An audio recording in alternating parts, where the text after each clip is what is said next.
Lesson 8.5, Video 3. You're given a concept summary chart here that you can use on assessments throughout the rest of the quarter.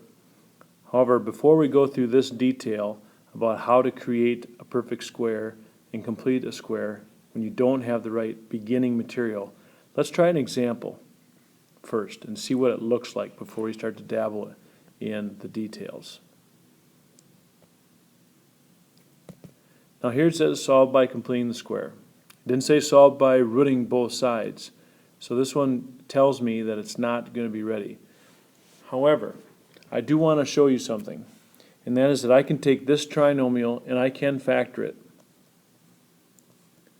Looking for two numbers that have a product of 24 and a sum of negative 14. And that is a minus 12 and a minus 2. So the solutions that you get when you solve by factoring are zeros. So in this case, the solutions are 12 and 2. Now that's the way we've been doing it. The method of completing the square allows you to solve trinomials that are factorable and are not factorable. So when you can factor it, go for it. But the beauty of completing the square is that you can use it no matter what kind of question you have, factorable or unfactorable. So let's see what this would look like if you were to do it without factoring it first. If we're asked to actually complete the square, well, we're going to keep the w squared, we're going to keep the 14w, but now we're going to add something new. In order to do that, the 24 has to move to the other side.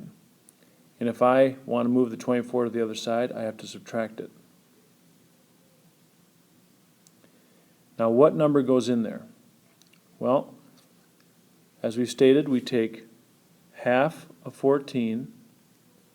You don't have to worry about the negative because you're going to square it in the end, so everything will be positive. So half of 14 is 7. 7 squared is 49.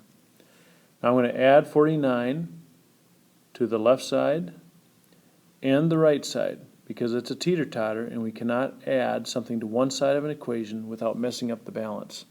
You have to add it to both. Now you chose 49 for a reason, because 49 is a perfect, or it completes the square, which means it's a perfect square trinomial.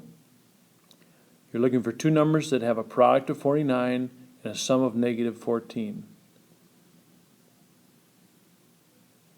Now on the right side you have to consider the new value. So negative 24 plus 49 is 25. Now again, the true power in completing the square is that it allows you to write two binomials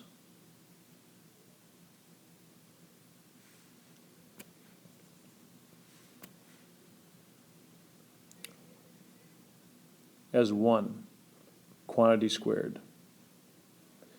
And now that allows you, that one step allows you to solve the square by undoing it, which gives you w minus 7, and then we have a plus minus 5. If we add 7 to both sides, we get 7 plus or minus 5, and 7 plus 5 is equal to 12. 7 minus 5 is equal to 2. Now notice that they're the same numbers you got by factoring. So one would say, why would you do it that way then if you can factor it? Well, that's a good point. You don't have to if you can factor it. But most trinomials are unfactorable. So this will be more applicable than actually being able to factor something.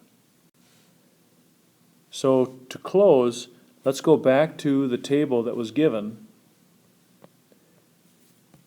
and see what we did. So step 1 says, if a is not equal to 1 and a is the term in front of the x squared, we must divide everything by that value, because we cannot complete the square unless a is equal to 1. We're going to subtract the constant to the other side. Okay, so we have only this left on the one side. We will take half of b, then we will square it, and that value gets added to both sides of the equation. You factor the left side, that is now a perfect trinomial. You'll write it as a quantity squared because they should be the same thing written twice.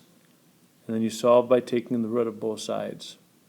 So that's there for you to reference, but I think you can handle it without it, but it does take practice. And this ends Lesson 8.5, Video 3.